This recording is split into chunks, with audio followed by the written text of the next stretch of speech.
اچھا، اب ایک سوال پیدا ہوتا ہے، کیا نماز آیات کی بھی قضا ہوتی ہے؟ اچھا، اب دیکھیے اس میں اکثر یہ ہوتا ہے کہ ظاہر ہے ویسے تو نماز آیات کی قضا ہوگی، مثلا کوئی شخص چاند گرہن سورج گرہن اس کے سامنے ہو رہا ہے اور وہ گناہ کرتے ہوئے نہ پڑے اس کو، تو اس کی قضا کرنی پڑے گی۔ البتہ اگر کسی شخص کو گہن کا علم نہ ہو، یہ مسئلہ آتا ہے، تو پھر دیکھا جائے، پھر نا اس مسئلے کے دو حصے بن جاتے ہیں۔ یہ دیکھا جائے گا وہ چاند گرہن یا جو سورج گرہن ہے اس کو جزوی گرہن لگا تھا یا کلی لگا تھا۔ اگر جزوی گرہن لگا تھا اور اس کو علم نہ ہو سکا، اور جب وہ گرہن ورہن ہو کر ختم ہو گیا، بعد میں پتہ چلا ارے آپ کو پتہ نہیں آج تو مثلا چاند گرہن تھا، کہہ رہے ہیں مجھے تو پتہ نہیں ہے، تو ایسے شخص پر نماز آیات کی قضا کرنی واجب نہیں، کیونکہ جزوی گرہن تھا۔ جزوی گرہن والے کو نماز آیات کی قضا کرنی واجب نہیں ہوتی۔ لیکن اگر گرہن کلی لگا تھا اور اس کے باوجود اس کو علم نہیں ہو سکا، یہ سوتا رہ گیا پورے وقت، یہ کسی ایسی جگہ پہ تھا کہ جہاں اس کو پتہ ہی نہ چل سکا،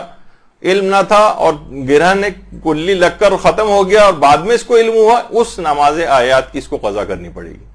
جزوی گرہن میں اگر علم نہیں تھا تو قضا نہیں ہے، کلی گرہن تھا اور علم نہ تھا اور بعد میں پتہ چلا اس کو، اس نماز کی قضا کرنی۔ جزوی میں قضا نہیں کرنی، کلی میں قضا کرنی، یعنی مکمل گرہن اگر لگاؤ۔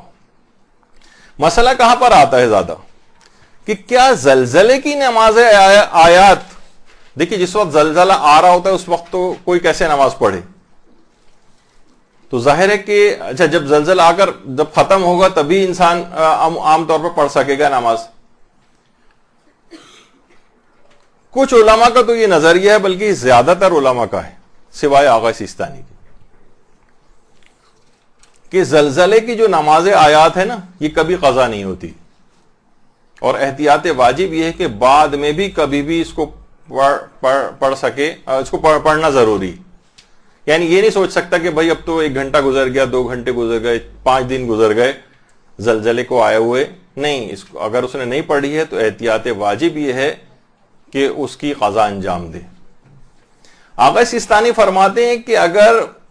زیادہ دیر نہیں گزری، یعنی جو زلزلہ آیا اس سے بہت متصل یہ نماز پڑھ لینی چاہیے، بہت قریب، ایک لحاظ سے بس یہ سمجھیں کہ 10 منٹ کے اندر اندر 10 منٹ کے اندر اندر بہت ہی قریب اس زلزلے سے نماز پڑھ لی جائے تو وہ پڑھنی واجب ہے۔ لیکن اگر یہ بالفرض گناہ کرتے ہوئے گھبراہٹ میں کسی وجہ سے نہ پڑھے اور اتنا ٹائم گزر جائے، سیٹل ڈاؤن ہوتے ہوتے آدھا گھنٹہ لگ گیا، 1 گھنٹہ لگ گیا، اب اس پر زلزلے کی نماز آیات کی قضا واجب نہیں ہے، ٹائم گزر گیا، متصل بالکل اس سے اگر یہ پڑھ لیتا، پڑھنا واجب تھی، چاہے یہ گناہ کرتے ہوئے اس نے چھوڑ دی تو توبہ کرے، چاہے یہ واقعتاً مجبور تھا، پڑھ ہی نہیں سکتا تھا، ایسی گھبراہٹ تھی، افراتفری تھی، بلڈنگ خالی کرنی تھی، نکل کے باہر جانا تھا، پتہ چلا 15-20 منٹ لگ گئے باہر نکلنے میں، آدھا گھنٹہ ہو گیا، 1 گھنٹہ ہو گیا، اب نماز آیات کی قضا کرنی واجب نہیں۔ البتہ پھر بھی فرماتے ہیں احتیاط مستحب ہے کہ قضا کر لے، لیکن واجب نہیں۔ تو یہ ایک دماغ میں رہنا چاہیے۔ اچھا، اس میں ایک بات ضمناً بتا دوں، ویسے نماز آیات کے الگ سے ایک دلچسپ فقہی مسائل ہیں جو کہ ظاہر ہے اپنے مقام پر کبھی موقع ملا تو آئیں گے۔ یہ جتنے بھی آفٹر شاکس آتے ہیں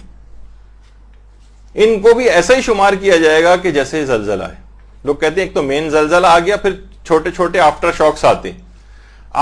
جتنے آفٹر شاکس آئیں گے اتنی ہی نماز آیات پڑھنی پڑتی۔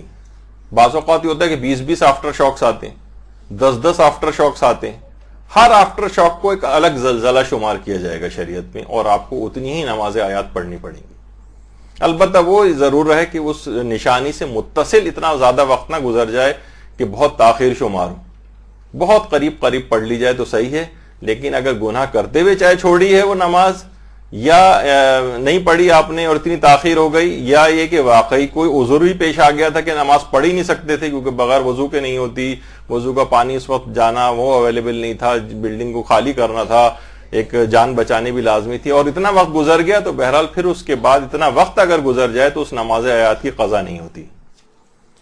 یعنی زلزلے کی وجہ سے جو واجب ہوتی۔ لیکن باقی جو اور علماء ہیں، رہبر معظم ہیں، آیت اللہ خوئی ہیں،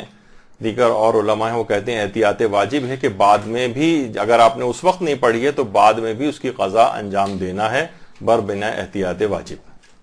لیکن آغا سیستانی کا صرف اس میں ایک اختلاف ہے.